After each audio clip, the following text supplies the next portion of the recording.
కొలబుల్ bond అంటే issuer company are గవర్నమెంట్‌కి maturity date ముందే బాండ్‌ని రీకాల్ తిరిగి కొనుక్కోవడం చేస్తే రైట్ ఉంటుంది. సింపుల్‌గా కంపెనీకి ఎర్లీగా బాండ్‌ని క్లోజ్ చేసే ఆప్షన్ ఉంటుంది. మినిమమ్ అమౌంట్ యూజువల్లీ 1000 నుంచి 10,000 వరకు ఉండొచ్చు. ఇష్యూర్ బట్టి మారుతుంది.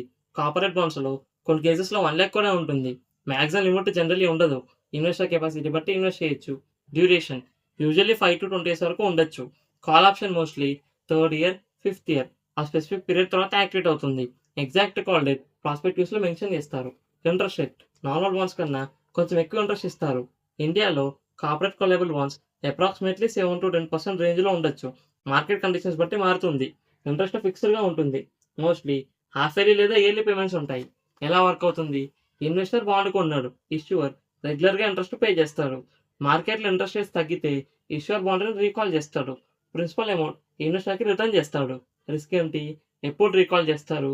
మార్కెట్‌లో ఇంట్రెస్ట్ రేట్స్ తగ్గితే కంపెనీకి బెనిఫిట్ ఉంటుంది. ఎందుకంటే ఓల్డ్ బాండ్ హై ఇంట్రెస్ట్ ఇస్తుంది. కొత్త బాండ్ లో ఇంట్రెస్ట్‌తో ఇష్యూ చేయొచ్చు. ఎప్పుడు కంటిన్యూ చేస్తారు?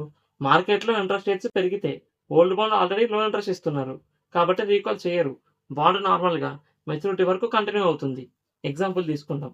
Bond duration 10 years. Call option fifth year. Company fifth ఇయర్‌లో రీకాల్ చేసింది అనుకుందాం. అప్పుడు ఇంట్రెస్ట్ క్యాలిక్యులేషన్స్ 5 ఇయర్స్ వరకు మాత్రమే ఉంటుంది. ఫిఫ్త్ ఇయర్ వరకు రెగ్యులర్‌గా ఇంట్రెస్ట్ పే చేస్తారు.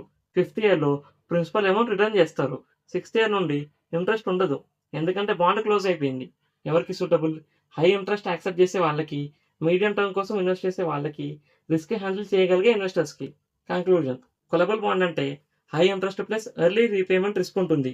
రిటర్న్ అట్రాక్టివ్‌గా ఉంటుంది కానీ లాంగ్ టర్మ్ గ్యారంటీడ్ ఇన్‌కమ్ ఉండదు. ఇలాంటి ఫైనాన్షియల్ టాపిక్స్ కోసం ఛానెల్‌ని సబ్స్క్రైబ్ చేసుకోండి.